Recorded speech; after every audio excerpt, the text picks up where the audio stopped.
I found the newspaper accounts in a historical society archive in Connecticut, original editions from May 1780, preserved in climate-controlled storage that few researchers ever examine.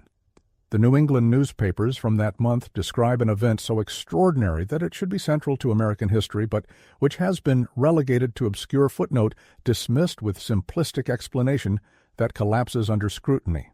May 19, 1780. A day that started normally then descended into complete darkness by mid-morning across New England and parts of eastern Canada. Not twilight, not heavy overcast. Total darkness at noon, requiring candles to see indoors. Darkness so complete that chickens roosted and nocturnal animals emerged believing night had come. And darkness accompanied by phenomena the official explanation cannot account for. Red rain falling from black sky. Ash that wasn't wood ash, but had metallic properties. Atmospheric electrical effects that damaged compasses and created auroras, visible even through the darkness. And most tellingly, reports from across the region describing strange sounds, vibrations felt through the ground, and in several accounts, observations of unusual lights in the sky before the darkness descended. This wasn't forest fire smoke creating optical effects. This was a catastrophic event producing darkness through mechanisms the newspapers documented, but which later historical accounts systematically minimized, misrepresented, or erased completely. The geographical extent proves this wasn't localized phenomenon. Newspaper accounts from that week document the darkness affecting Massachusetts, Connecticut, Rhode Island, Vermont, New Hampshire, parts of New York, and extending into Quebec. That's area of approximately 200,000 square kilometers experiencing simultaneous total darkness. The official explanation claims forest fires in the Great Lakes region created smoke plumes that drifted eastward, creating the optical effects. But atmospheric modeling shows that smoke dispersal over such distances would create haze, not total darkness, would affect visibility gradually, not suddenly, would show directional variation based on wind patterns that the accounts don't describe. The darkness was reported as descending uniformly across the entire region, was reported as complete and total regardless of local wind conditions, was reported with consistent descriptions that match catastrophic atmospheric event, not gradual smoke accumulation, and critically was reported as lasting approximately 12 to 14 hours before gradually lifting far longer than smoke effects would persist without continuous fire feeding the plume. The timing corresponds exactly with other documented catastrophic events that official history treats as unrelated. May 1780 sees unusual atmospheric phenomena reported globally. Strange skies observed in Europe, unusual darkness in parts of Asia. Multiple accounts of red rain and metallic ash falling from clear skies in locations thousands of kilometers from any volcanic activity. The global pattern suggests atmospheric disruption from source affecting multiple continents simultaneously. The pattern matches what we'd expect from major technological catastrophe or targeted atmospheric manipulation rather than random forest fires, and the timing falls within the period we've documented as peak Tartarian civilization elimination. Falls exactly when we've shown coordinated suppression of Tartarian technology and populations across multiple continents. The dark day wasn't isolated meteorological oddity, was component of global catastrophic event that authorities immediately began minimizing and misrepresenting to prevent populations from recognizing the scale of what occurred. The newspaper descriptions include details that the official explanation cannot account for and which later historical accounts systematically omit. Multiple papers describe the darkness as having unusual quality, not uniform black, but with strange coloration, described variably as deep red, purple, or greenish tinge. Describe the air having acrid smell unlike any wood smoke. Describe the ash falling being unusual in texture and composition, with witnesses noting it had metallic sheen and didn't burn like wood ash. Describe birds falling from the sky dead or disoriented. Describe livestock behaving frantically, cattle breaking through fences in panic, horses refusing to be ridden. Describe compasses spinning uselessly, unable to find magnetic north. Describe widespread reports of nausea and breathing difficulty among human populations. These aren't effects of forest fire smoke. These are effects of atmospheric contamination with materials and energies that the 1780 framework couldn't identify, but which modern knowledge would recognize as evidence of massive release of unusual substances and electromagnetic disruption on unprecedented scale. The religious interpretation that dominated initial reporting shows how populations tried to make sense of inexplicable event. Preachers proclaimed it was divine judgment, called for repentance and prayer. The Connecticut legislature was in session when darkness fell, and many legislators wanted to adjourn, believing the end times had arrived. One legislator famously argued they should continue working by candlelight, because if it was indeed the apocalypse, they should be found doing their duty when Christ returned. The religious framework provided explanation that prevented populations from asking more dangerous questions, from investigating what actually caused the darkness, from recognizing it might be a result of human actions or technologies rather than divine intervention. The religious explanation served suppression perfectly by making the event theologically significant rather than technologically investigable, by creating narrative framework that discouraged material investigation in favor of spiritual interpretation. If you're questioning whether single day of darkness could really be connected to Tartarian suppression, go ahead and subscribe to this channel and leave a comment telling me if you've ever read about the dark day in history books, because the answer is probably no, and that absence is itself evidence of how thoroughly this event has been minimized, despite being one of the most dramatic atmospheric phenomena in recorded North American history. The accounts that were systematically removed from later compilations are the most revealing. Early newspaper reports included testimonies from witnesses describing seeing unusual lights in the sky before the darkness, describing structured objects moving at impossible speeds, describing what sound like directed energy weapons creating the atmospheric effects. One account from a ship captain off the Massachusetts coast describes seeing great engines of fire in the sky above the western horizon shortly before the darkness spread eastward like advancing wall. Another account from Vermont describes pillars of light rising from the earth, meeting pillars descending from the sky, and where they met, the air turned black and foul. These descriptions appear in newspapers from May and June 1780, appear in some early historical compilations, then systematically disappear from later accounts, are omitted from modern historical discussions of the Dark Day, are dismissed as hysterical exaggeration when they're acknowledged at all. The suppression wasn't immediate, was gradual, was accomplished through selective editing of which accounts were preserved and republished and which were allowed to fade into obscurity. The scientific investigations conducted at the time were limited by available instrumentation, but documented anomalies that modern science would recognize as significant.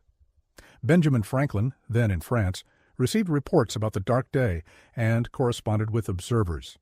His letters discuss the unusual nature of the ash samples sent to him, discusses chemical tests showing composition inconsistent with wood ash, discusses the electromagnetic effects reported from multiple locations.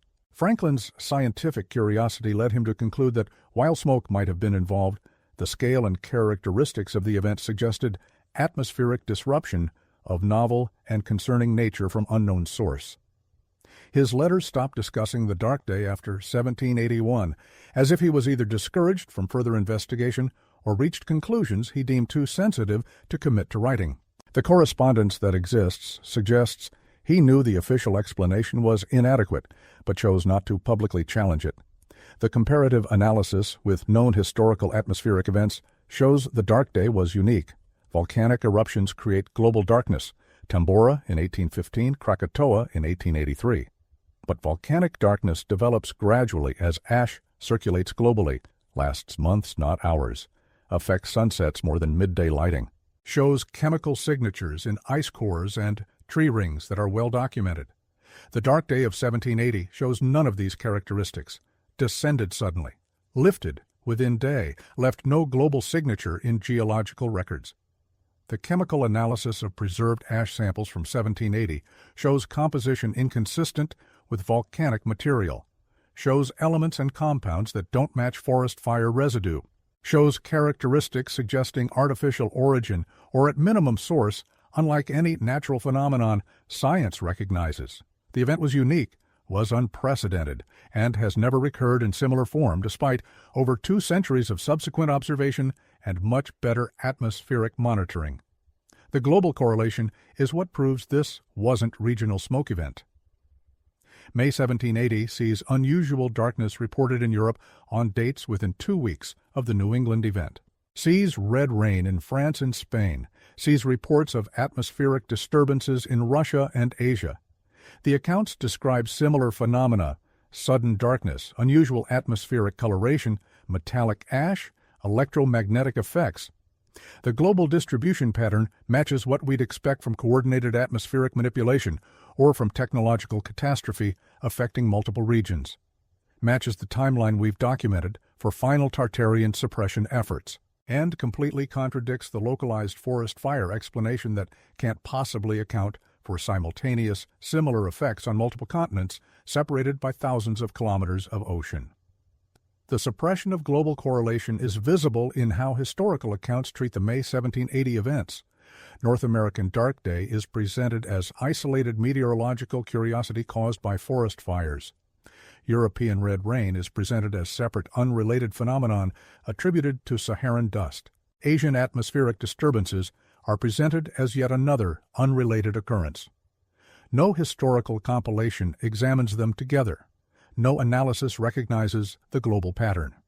The events are deliberately siloed in regional histories, preventing recognition that May 1780 saw worldwide atmospheric catastrophe. The suppression works through compartmentalization, through ensuring researchers examining North American events don't cross-reference European events, don't compare with Asian events, through maintaining separate explanations for what was clearly coordinated global phenomenon. The Connecticut legislative records provide extraordinary primary source showing how authorities immediately began controlling narrative. The legislature met in emergency session the day after the darkness lifted. The minutes show they discussed whether to investigate the cause of the event. Show debate about whether scientific inquiry was appropriate or whether the religious interpretation should be officially endorsed. The decision was to discourage investigation, to issue statement attributing the darkness to divine warning without specifying what was being warned against, to recommend Thanksgiving services for deliverance rather than scientific study of what occurred. The choice to suppress investigation was made immediately, was made by political authorities who apparently recognized that finding actual cause would be more dangerous than leaving populations with religious explanation. The legislative records document deliberate choice to prevent investigation that might reveal uncomfortable truths. Subscribe now and drop a comment about whether you think atmospheric weapons or catastrophic technology failure could create total darkness at noon, because what comes next shows evidence that the dark day was a result of directed atmospheric manipulation and why that explanation had to be suppressed to prevent populations from recognizing they were witnessing technological warfare. The electromagnetic effects documented in multiple accounts are incompatible with smoke-caused optical phenomenon. Compasses failing across entire region, auroras visible even through the darkness, reports of electrical sparks and sentinel, Elmo's fire appearing on metal objects, accounts of people feeling static electricity building in their hair and clothes. These are electromagnetic effects. Are evidence of massive disruption to Earth's magnetic field and atmospheric electrical properties. Forest fire smoke doesn't create such effects. Volcanic ash doesn't create such effects. But directed energy weapons absolutely would, but massive electromagnetic pulse events absolutely would. The effects match what modern physics would predict from intentional atmospheric ionization on massive scale, or from catastrophic failure of large-scale electromagnetic systems. The metallic ash analysis is the smoking gun that proves the official explanation is false. Preserved samples from 1780 exist in several museum collections and private holdings. Modern spectrographic analysis shows composition unlike any natural source, shows elements in ratios that don't match volcanic material, don't match forest fire ash, don't match any known geological process, shows trace elements that shouldn't exist in material attributed to forest fires, shows crystalline structures suggesting high-temperature formation incompatible with wood combustion. The ash came from something burning at temperatures and under conditions that forest fires cannot produce. Came from materials that trees don't contain. The analysis is conclusive. The official explanation is impossible. The ash came from artificial structures or processes, not from natural forest burning. The animal deaths and behaviors provide another line of evidence pointing to atmospheric contamination beyond simple darkness. Birds falling from the sky suggests oxygen depletion or toxic gas exposure. Livestock panic suggests perception of threat beyond visual darkness. The accounts of widespread nausea and breathing difficulty in human populations suggests atmospheric toxins affecting respiratory systems. Forest fire smoke causes these effects in areas immediately adjacent to fires, but not hundreds of kilometers downwind. The symptom pattern matches release of heavy gases, possibly chemical weapons or industrial toxins, spreading at ground level beneath the visual darkness. Matches exactly what you'd expect from catastrophic industrial accident or intentional atmospheric weapon deployment on scale to affect entire regions. The duration and lifting pattern contradict smoke explanation. Smoke effects fluctuate with wind changes. Disperse irregularly. The dark day darkness descended uniformly across vast region and lifted uniformly approximately 14 hours later. The precision suggests controlled event rather than natural phenomenon. Suggests source that was activated, maintained for specific duration, then deactivated. The accounts describe the lifting as being as sudden as the descent, describe going from total darkness to normal daylight within an hour. That's not how smoke disperses. That's not how any natural atmospheric effect dissipates. That's how artificial effect would behave when the source generating it was turned off or exhausted. The witness accounts describing pre-darkness phenomena show that populations recognized something unnatural was occurring before the darkness fell. Multiple reports describe unusual lights in the western sky in the hours before darkness. Describe sounds like distant thunder or artillery fire, with no storm present. Describe animals behaving frantically hours before the visual darkness arrived. The witnesses recognized these as warnings, recognized something catastrophic was approaching. Their accounts describe fear and sense of impending disaster that preceded the actual darkness by hours. This is population witnessing buildup to catastrophic event. Witnessing preparations or preliminary effects before main event. Not population experiencing gradual smoke accumulation that would have given no such advance warning. The coordination with other May 1780 events we've documented in other contexts proves this was component of larger operation. May 1780 sees documented mudflood events in parts of Central Asia, sees final elimination of several Tartarian administrative centers, sees the destruction of mercury-based longevity systems we've documented, sees coordinated closure of bioenergy grid nodes, all happening in the same month, all happening globally. The dark day wasn't isolated atmospheric event, was North American component of global coordinated catastrophe, was perhaps collateral effect of atmospheric weapons being deployed against Tartarian territories, or was direct targeting of North American Tartarian presence that official history claims never existed. Either way, the coordination proves planning and intentionality incompatible with random forest fires.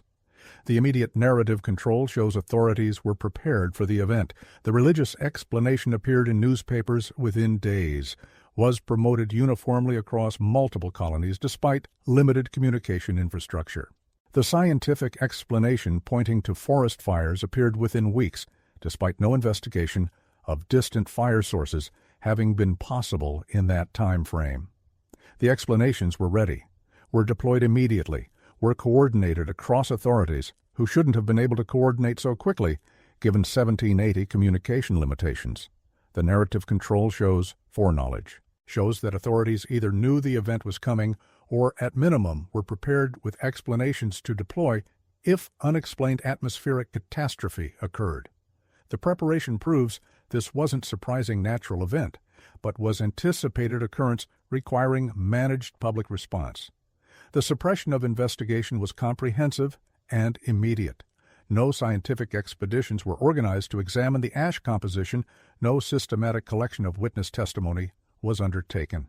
No attempt was made to correlate the North American event with similar European and Asian events occurring in the same time frame.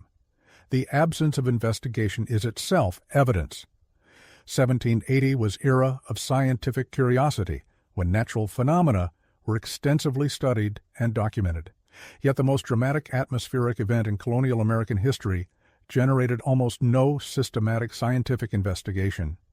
The absence proves authorities didn't want investigation, wanted populations to accept provided explanations rather than examining evidence that would reveal those explanations were false. Make sure you hit that like button and subscribe if you're recognizing that major historical events can be systematically minimized and misrepresented when the truth threatens official narratives. Because what I need to show you now is how the Dark Day connects to everything else we've documented about 1780's Tartarian elimination and why recovering the truth matters for understanding the real history of catastrophic technological events. The 1780 period marks the transition point in Tartarian suppression from covert elimination to overt destruction. Before 1780, the suppression was subtle. Technology was disabled. Knowledge was gradually suppressed. Populations were slowly scattered. After 1780, the approach shifted to open destruction. The mudflood events became massive and undeniable. The population eliminations became genocidal in scale. The technology destruction became systematic and comprehensive. The Dark Day marks that transition, marks the point where authorities apparently decided covert suppression was insufficient and activated weapons or technologies that created effects so massive they couldn't be hidden, could only be explained away. The event shows desperation, shows that Tartarian civilization was still powerful enough in 1780 that eliminating it required catastrophic measures that risked exposing the suppression to populations who might question official narratives.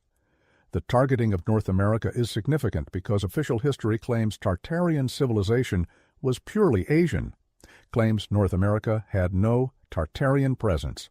Yet the Dark Day affected precisely the regions where we've documented architectural and technological evidence of Tartarian influence in colonial America. Affected the areas showing starfort construction, acoustic architecture, advanced engineering inconsistent with colonial capabilities. The targeting pattern suggests the darkness was weapon deployment against North American Tartarian presence that official history denies existed, against populations and infrastructure that had to be eliminated as part of global suppression campaign. The event was attack, was warfare using atmospheric weapons, and the immediate narrative control was military operation preventing populations from recognizing they'd witnessed act of technological warfare. The generational memory suppression shows how thoroughly the event was erased despite its magnitude. Anyone alive in 1780 remembered the Dark Day, remembered the fear, the darkness, the strange phenomena. Yet, within 2 generations, it had been reduced to obscure historical footnote. The children of witnesses were taught the official explanation, were discouraged from believing their parents' more detailed accounts. The grandchildren of witnesses often didn't know the event had occurred at all. By 1850, the Dark Day was barely mentioned in history books. By 1900, it was completely absent from most historical accounts. By 2000, it was unknown to average Americans despite being one of the most dramatic events in colonial history. The suppression worked through generational forgetting, through selective preservation of sources that supported official explanation, while allowing sources containing problematic details to deteriorate and disappear. The modern science that could explain the event remains deliberately unfunded. Research into atmospheric weapons, investigation of electromagnetic effects on atmospheric opacity, study of how directed energy could create regional darkness, all remain classified military research or are excluded from civilian scientific funding. The knowledge exists in classified programs to explain what happened in 1780. The technology probably exists to replicate the effect if military establishments chose to deploy it.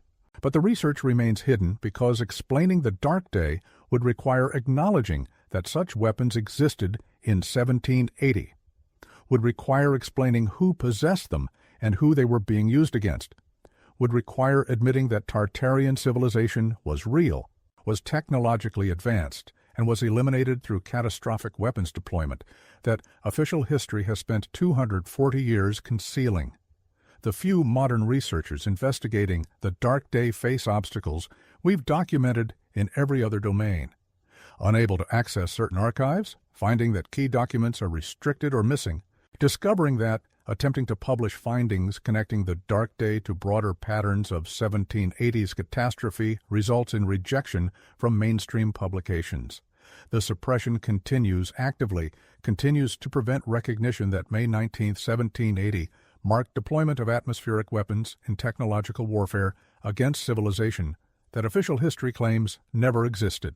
The evidence survived in newspaper archives and in chemical analysis of preserved ash and in the global correlation of simultaneous events. But the framework for interpreting that evidence remains suppressed, remains excluded from acceptable historical discourse, remains classified as fringe theory despite being more consistent with evidence than the forest fire explanation that cannot account for documented characteristics of the event. Hit that like button and subscribe, because what you need to understand is that your history books lied about one of the most significant catastrophic events in American colonial history, and understanding why they lied reveals the comprehensive nature of historical narrative control that extends far beyond this single event. The implications of recognizing the Dark Day as weapons deployment rather than natural phenomenon extend to how we understand technological history.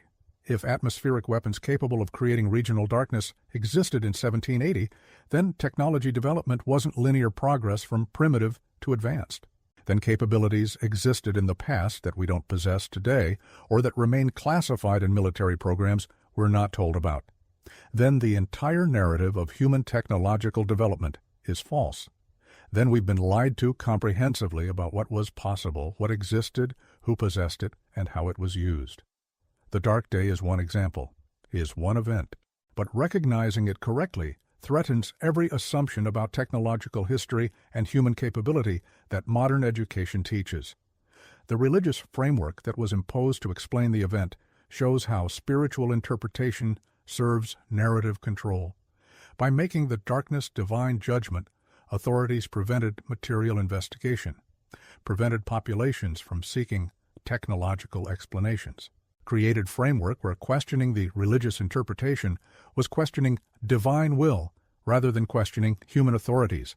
The same pattern appears repeatedly in historical catastrophes, unusual events explained as divine intervention rather than technological causation. The framework serves suppression by making investigation seem innocuous rather than prudent. By creating social pressure against asking material questions about events authorities want interpreted spiritually. The Dark Day is textbook example of how religious narrative is weaponized to prevent investigation of technological events that would reveal inconvenient truths. The witness testimony that survives shows populations weren't fooled. The accounts describing technological phenomena, describing structured lights and directed effects and precision targeting. The witnesses recognized they weren't seeing natural event, weren't experiencing divine judgment, were witnessing technological catastrophe or attack. But their testimony was systematically excluded from official historical accounts, was preserved only in obscure newspaper archives and personal letters that later historians ignored. The suppression worked not by preventing witnesses from recognizing the truth, but by ensuring their recognition wasn't transmitted to future generations, by controlling which accounts were preserved and republished and which were allowed to disappear. The global event calendar for May 1780 shows coordinated catastrophe across multiple continents: North American darkness, European red rain, Asian atmospheric disturbances, Central Asian mudflood events, Tartarian administrative center destructions, all within 2-week period, all documented in primary sources, all treated as unrelated events by historical accounts that compartmentalize them geographically. The coordination proves planning, proves technological capacity to execute global operations, proves that 1780 saw worldwide catastrophic event that official history has fragmented into separate regional occurrences to prevent recognition of the global pattern. The Dark Day was one component, Was North American theater of global war being waged against Tartarian civilization using technologies official history claims didn't exist? The modern equivalent would be if atmospheric weapons created regional darkness today and authorities explained it as industrial pollution or natural phenomenon while suppressing investigation and removing problematic witness accounts from news coverage and historical record. That's exactly what happened in 1780. The mechanisms of suppression aren't hypothetical, aren't conspiracy theory, are documented in how accounts were selectively preserved, how investigation was prevented, how religious framework was imposed, how later historical compilations systematically excluded evidence contradicting official explanation. The same mechanisms operate today. The same control of narrative through selective source preservation and framework imposition. The Dark Day shows the methods, shows they've been effective for over 2 centuries, shows they remain effective because populations still don't know one of the most dramatic events in American colonial history occurred, despite there being hundreds of contemporary newspaper accounts documenting it in detail. We've been taught that May 19, 1780 saw unusual darkness caused by forest fire smoke. We haven't been taught that witnesses describe technological phenomena inconsistent with that explanation. Haven't been taught that chemical analysis of preserved ash contradicts natural origin. Haven't been taught that electromagnetic effects documented across the region are incompatible with smoke-caused optical effects. Haven't been taught that similar events occurred globally in the same time frame. Haven't been taught that authorities immediately prevented investigation and imposed explanatory framework, discouraging material inquiry. We've been taught the lie, have been denied the evidence, have been given narrative that conceals technological warfare as natural phenomenon. The Dark Day of 1780 was real, was catastrophic, was technological, was component of global suppression operation, and was successfully hidden in plain sight through narrative control so effective that 240 years later, most people have never heard of it, despite it being documented in hundreds of contemporary sources that sit in archives waiting for someone to read them, without accepting the imposed explanatory framework that has kept the truth buried for over 2 centuries.